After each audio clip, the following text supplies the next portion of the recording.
Hi viewers, I am Jane, the ultimate Filipina. Today's episode is another in my entertainment series of Believe It or Not stories. Remember, all my stories could be fact or fiction, but you must decide the difference.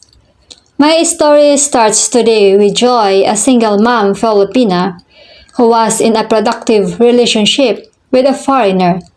But they had a really bad year in which they both decided to separate temporarily and date freely and openly.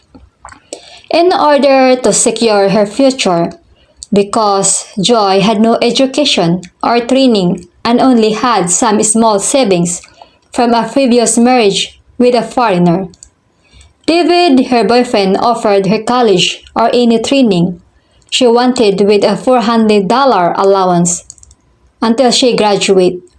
He made a substantial offer so Joy could be self-sufficient and independent and not always depending on a foreigner or any man for that matter for survival. Joy responded she would think about it. However, her tempo was at maximum level when he made the offer. As she learned, he already had another Filipina in mind for a new relationship. Joy did not have to work in her previous marriage, nor did she work in her relationship with David. He gave her a generous allowance throughout their 3 years relationship, and she was happy and lived a modest life. Joy, although quite angry at the separation, agreed to it because she already was communicating on social media and had secretly met on several occasions a foreigner from the UK. In fact, after the foreigner learned of the separation, he immediately asked Joy to marry him. She eagerly accepted and called the boyfriend to tell him that the relationship was permanently over and she was getting married. The boyfriend cautioned her about such an unwise decision and advised her that his offer of allowance and free education for her and her daughter was cancelled if she was going through with a foolhardy marriage.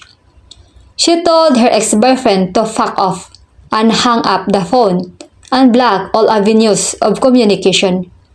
The quick ending to this story is her UK new boyfriend gave her the engagement and gave her a monthly allowance. He banged her frequently when he could vacation to the Philippines. Sadly, after banging her for several years, he called her one day and informed her the engagement was off and allowance would be cancelled 2 months later. Joy immediately contacted her previous boyfriend for reconciliation. However, he had moved on to a younger and less tempo relationship. Joy is now back on social media and local clubs looking for Mr. Goodbar. I guess the old saying is true. A bird in hand is better than two in the bush. In this case, the first boyfriend is the bird. You will not experience this type of Filipina drama if you smartly choose an ultimate Filipina. I'm Jane, the ultimate Filipina, wishing you an ultimate day, an ultimate life in the Philippines. Take care. Bye.